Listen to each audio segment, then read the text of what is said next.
Então, gente, vamos lá. Então, a gente está vivendo nesse tempo, igual eu estava falando para vocês na música da Pablo Vittar, que o sofrimento e a dor, eles têm tido como meio que sinônimo de derrota. E daí a gente acaba meio que fazendo de tudo para tentar fugir desse sofrimento, para achar um escape de alguma forma. E aí, essa cultura que a gente vive hoje, de que o sucesso é sempre mais importante, a produtividade, a gente acaba não experimentando com zelo o que esse sofrimento pode trazer para a gente. Então, a gente está sempre, cada dia mais, alimentando uma sociedade que é cada vez mais intolerante ao sofrimento e às frustrações. E aí o que acontece? Que esse sofrimento e esses pensamentos, eles acabam também chegando na nossa vida cristã. Eles acabam também invadindo a nossa espiritualidade. E aí a gente acaba não sabendo lidar com tudo isso, né? A gente não sabe como lidar com essas adversidades que acontecem na nossa vida, porque o que a gente acaba pensando? Ah, esse mal que está vindo sobre a minha vida é alguma coisa que estão fazendo para mim. Ou, esse sofrimento que eu estou passando é fruto de algum pecado que está escondido, eu tenho que achar aí porque é isso que está fazendo eu sofrer. Ou pode ser algum resultado de alguma conduta que eu tenha errado. Mas, às vezes, não, ou na maioria das vezes, não é bem isso que acontece. Porque Deus nunca disse que a gente não iria sofrer. Então, por isso, o tema da nossa mensagem de hoje é o que Deus não disse, que nós não iríamos sofrer. E aí tem uma frase do Martin Luther King, que ela diz o seguinte: se você ainda não achou uma causa pela qual vale a pena morrer, você ainda não encontrou a razão de viver. E é muito isso, porque às vezes a vida parece muito sem sentido pra gente. As coisas não parecem ter um motivo certo para nós. E aí isso acontece quando a gente não pauta a nossa vida em algo que seja verdadeiro, em algo que seja exatamente real. E como no domingo passado a gente estava falando ali das 7 igrejas da Ásia Menor. E nesse domingo a gente vai falar sobre mais uma delas, que é a igreja de Esmirna. Então, ela fica ali também na Ásia Menor. E lá em Apocalipse 2 tem uma mensagem também que João, quando estava lá preso na ilha, que ele teve a revelação de Cristo, que deu ali as revelações sobre essas 7 igrejas. Lá em Apocalipse 2, no versículo 8, ele vai começar dizendo: ao anjo da igreja de Esmirna, escreva: estas são as palavras daquele que é o primeiro e o último, que morreu e tornou a viver. Então, só para vocês começarem a se localizarem aí, o que é como que é essa cidade, como que era esse lugar? Então, Esmirna é onde hoje fica a cidade de Izmir, e ela é a maior cidade da Turquia asiática. E aí era um local onde a celebração dos Jogos Olímpicos aconteciam e contava com o maior, porque lá tinha aquele anfiteatro grandão lá. E aí o nome da cidade, para vocês terem aí para curiosidade, significa mirra, que é aquela mesma substância que usava para fazer alguns perfumes e também para embalsamar alguns corpos. E aí a gente vai falar um pouquinho então sobre cada parte desse trechinho que eu acabei de ler para vocês. E para isso a gente precisa entender então como que funcionavam algumas coisinhas nessa cidade. Então, a Esmirna, ela era uma cidade que ela era uma aliada de Roma. Então, era algo tipo top na época. Então, era como se fosse um título de honra para a cidade ser ali próximo de Roma. E aí ela competia com Éfeso e também com Pérgamo, que é aquela cidade que o Rodrigo falou na pregação do domingo passado, pelo título de primeira cidade da Ásia. Outro fato interessante é a religião desse lugar, porque o que acontecia lá? A galera que era o imperador, o que ele falava? Vocês vão ter que me adorar. Então vocês não vão adorar o Deus de vocês vão adorar a mim. Olha que beleza, negócio legal, né? E era uma cidade também que era a cidade do deus Dionísio, que é aquele que, segundo a lenda, disseram: Dionísio foi lá, morreu e ressuscitou, gente. Eu acho que não foi Dionísio, né? Mas tudo bem. E aí também é a cidade onde viveu Policarpo. Esse Policarpo é muito interessante nessa história, porque ele foi o líder dessa igreja cristã que tinha lá, e ele se tornou mártir em 156 depois de Cristo. O que é mártir? O Rodrigo também explicou na semana passada, caso você não lembre, é quando alguém ele é perseguido de uma certa forma, que eles acabam torturando ou até mesmo matando a pessoa por ela não aceitar negar a fé dela. Então é como se chegasse para você e falasse, mas fala que Deus não é Deus, entendeu? E aí você fala, não, Deus é Deus sim, e aí a pessoa vai lá e ou te tortura ou te mata, que é o que aconteceu com Policarpo. Policarpo foi queimado, tacaram fogo nele, falaram, não, para ele morrer, mas o que aconteceu? O fogo não consumia ele. Aí pegaram, deram uma facada no meio do peito dele, e aí ele faleceu.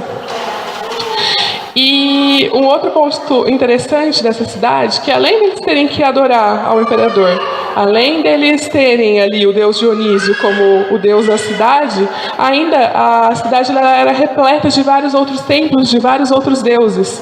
Então tinha o Monte Pagos dentro dessa cidade e lá tinha templos de vários deuses.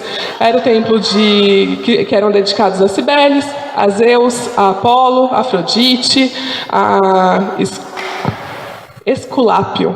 Então conhecia esse.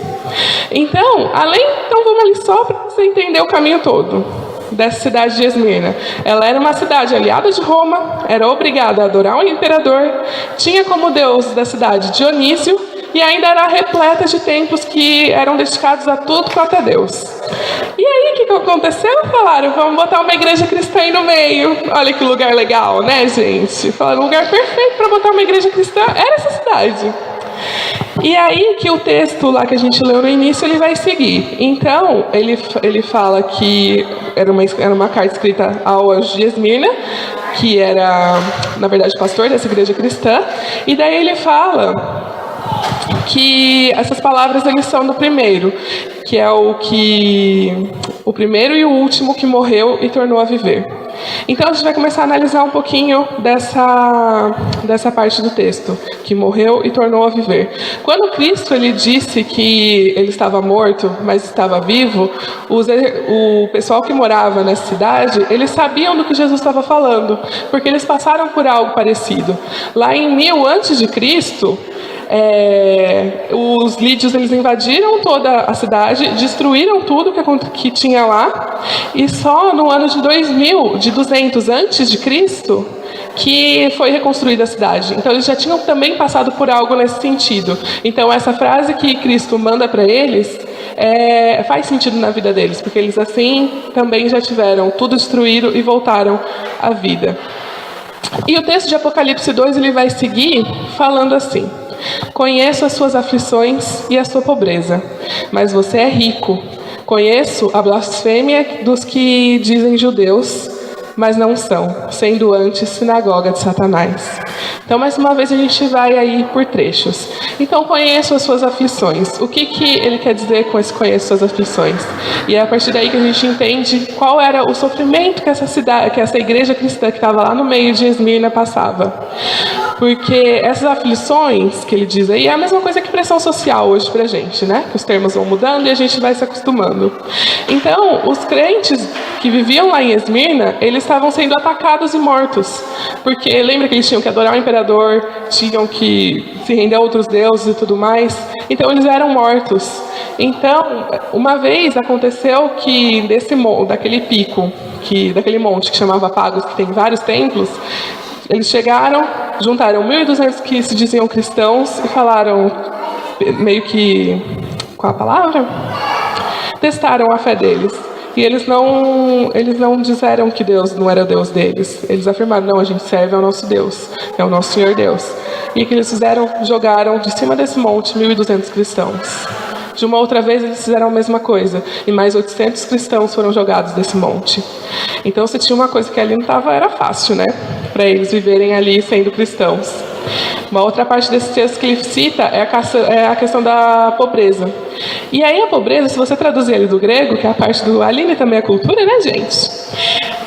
No grego, a pobreza ele tem dois termos ali usados. Um deles é o pênia, que é o significado de um homem que carece do supérfluo. E tem um outro termo que é o pitocheia, que é o que ele usa aí. E o que é esse termo pitocheia? Significa que é aqueles que não têm nem o essencial para viver. É uma pobreza total e extrema. E o termo que é usado nesse texto é esse ptocheia. Então, para vocês terem ideia um pouquinho de como que era a extrema pobreza desse pessoal que vivia como cristão dentro dessa cidade. E aí, mas você fala, tá, mas por que eles eram tão pobres? Por que eles não tinham nem o essencial para viver? Porque como que funcionava o comércio lá? Não tinha um mercado que qualquer um pode ir, comprava a sua comida, comprava aquilo que era água, comida, tipo, o básico. Não existia isso. O comércio lá, ele era organizado em guildas. O que são essas guildas? É como se fossem umas associações. E aí, cada uma dessas associações, elas tinham também um deus. Olha que beleza, né? Só a gente já contou o quê? Vários, perdi a conta. Então, você tinha que... Porque era uma divindade que protegia essa guilda. Então, eles tinham que adorar a esse deus para poder vender ou para poder comprar dentro dessas guildas.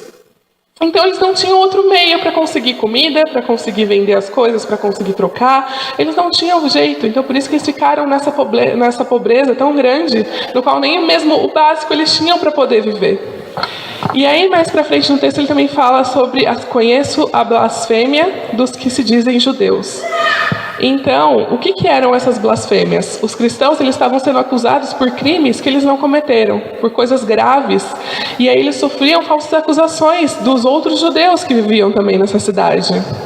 Então, ali a pressão de não poder adorar o seu Deus, que é o nosso Deus verdadeiro, era ainda aplicado ali, então, nessa pobreza e em tudo. E aí, só para vocês terem ideia de que coisas que eles inventavam sobre esse povo dessa igreja cristã naquela cidade. Eles falaram que eles eram canibais. Acha? Cristão é canibal. Por quê? Eles fazem a ceia do Senhor. Ele come o pão, que é o corpo, e toma o vinho, que é o sangue de Cristo. Aí falavam, não, são canibais. Tudo para julgar essa igreja. Fala também que eles eram Ali você sabe que é um problema, né, gente? Divididores de família. Porque eles convertiam as pessoas para Cristo, e aí as pessoas deixavam as crenças antigas, deixavam aquelas coisas que viviam antes para acompanhar. Eles falavam, não, eles estão destruindo famílias. Olha só como eles são malignos. Aí ainda falavam que eles eram ateus, por não se dobrarem diante dos deuses que aquela cidade impunha, por não se dobrarem para o imperador, não se dobrarem para nenhum dos deuses lá de todos os templos. Então eles falavam, não, eles são ateus, eles não acreditam no nosso Deus. E aí também falavam que eles eram desleais e que faziam revoluções porque eles se negavam a dizer então que o César era o Senhor. E aí, o que ele quer dizer também nessa continuidade desse texto com que se dizem judeus, mas não são? Porque eu falei para vocês que haviam outros judeus que também moravam nessa mesma cidade, só que não passavam por esse sofrimento que o pessoal dessa igreja estava passando. Era simples, eles não eram exatamente o que diziam ser.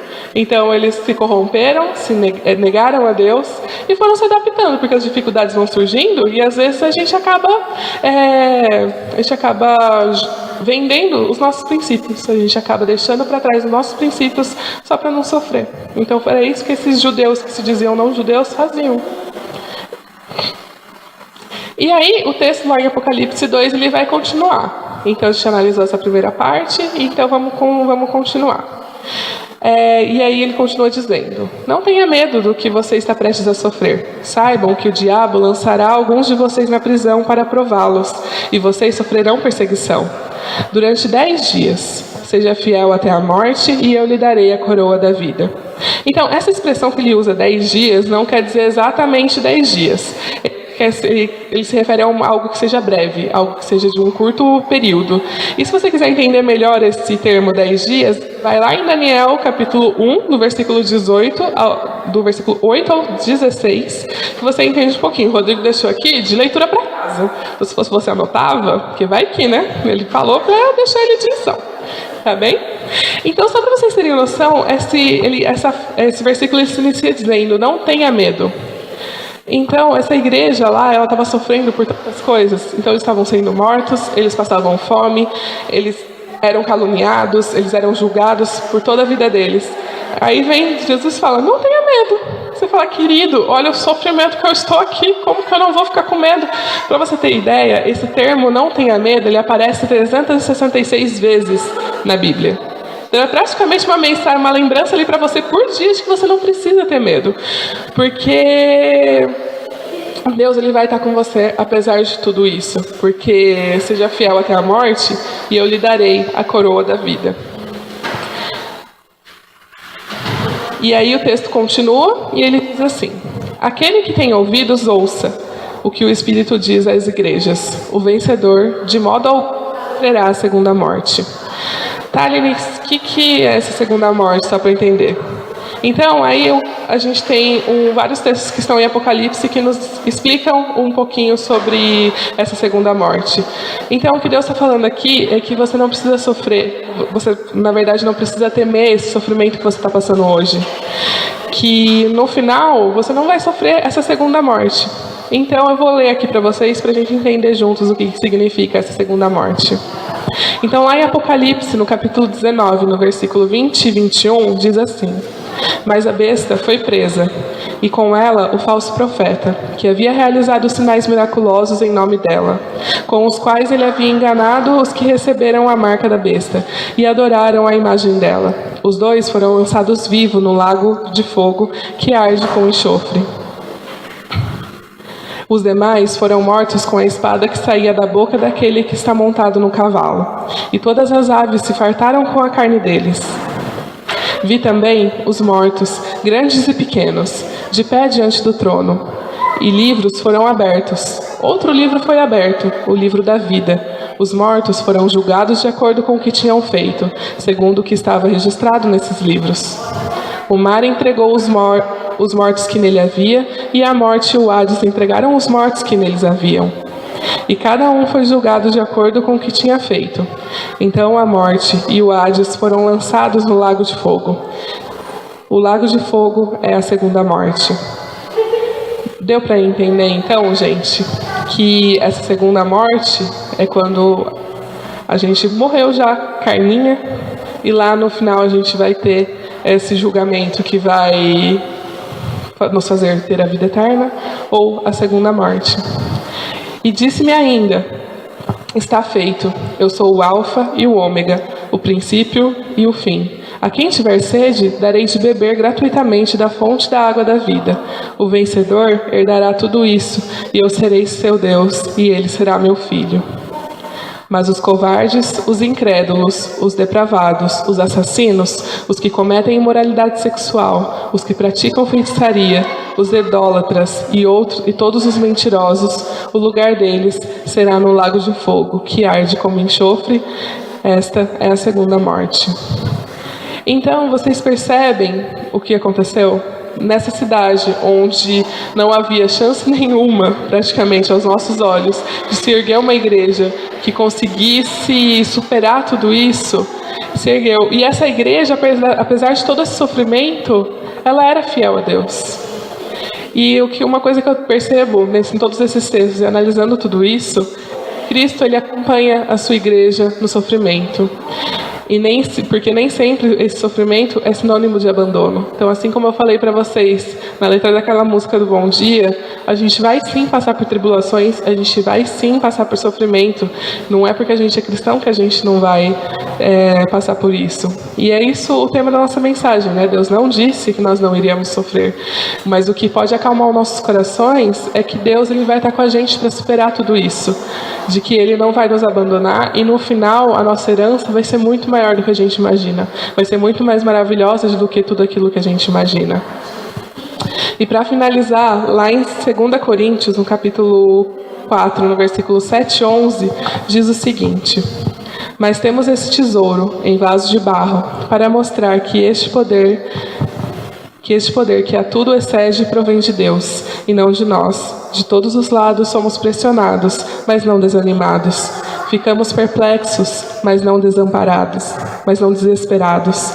Somos perseguidos, mas não abandonados. Abatidos, mas não destruídos. Trazemos sempre em nosso corpo o morrer de Jesus, para que a vida de Jesus também seja revelada em nosso corpo. Pois nós, que estamos vivos, somos sempre entregues à morte, por amor a Jesus, para que a sua vida também se manifeste em nosso corpo mortal.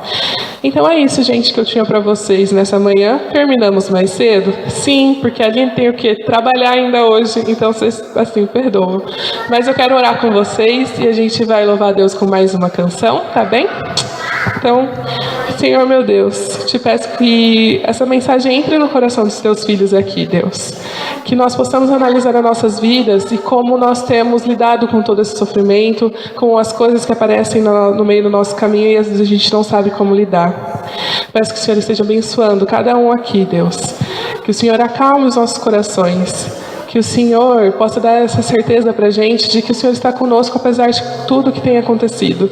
Apesar das dores mais profundas que a gente tem, das marcas, das cicatrizes, o Senhor está conosco e o Senhor não nos abandona, porque o Senhor é o único Deus que tem poder para transformar nossas vidas e para nos ajudar em todos os momentos, sejam eles difíceis, sejam eles dos momentos mais fáceis. Então, Senhor, que o Senhor abençoe e nos guarde. Em nome de Jesus que eu oro e agradeço pelo seu amor. Amém.